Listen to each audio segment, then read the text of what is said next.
जब आरएसएस का फाउंडेशन हो रहा था तो हेडगेवार साहब से पूछा गया था कि देश में अंग्रेजों के खिलाफ लड़ाई चल रही है, तो आपका भी मोर्चा अंग्रेजों के खिलाफ है?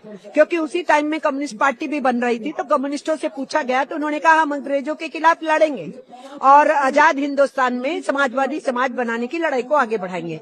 उसी टाइम में इनका मोर्चा बन रहा था, तो इनसे भी पूछा गया क्या आप अंग्रेजों के खिलाफ लड़ोगे? उन्होंने कहा हम नहीं लड़ेंगे। जब उनसे कहा गया कि खुदीराम बोस तो शहीद हो गया, करतार सिंह सराभा तो शहीद हो गया, इन्होंने फांसी पे लटका दिया, वो यंग बच्चे जो है मैदान में उतरे हुए हैं, भगत सिंह और उनकी पूरी टीम जो है वो अंडरग्राउंड लगी हुई है अंग्रेजों के खिलाफ, तो ये सब नौजवान तो मैदान में है।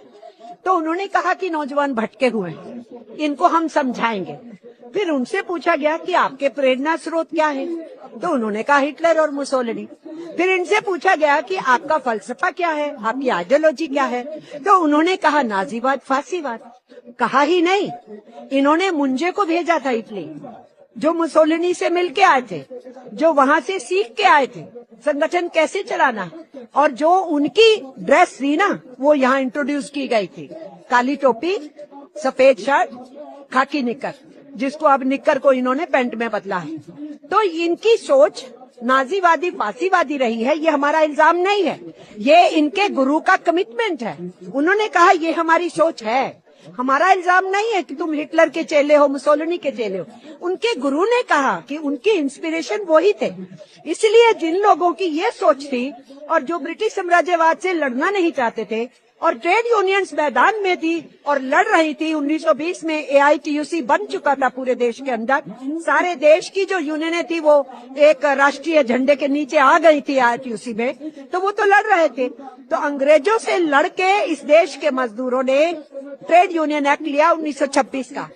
1922 में हमने हासिल किया, अपने खदानों में काम करने वाले, खनिजों में काम करने वाले माइन एक्ट उनके लिए हासिल किया।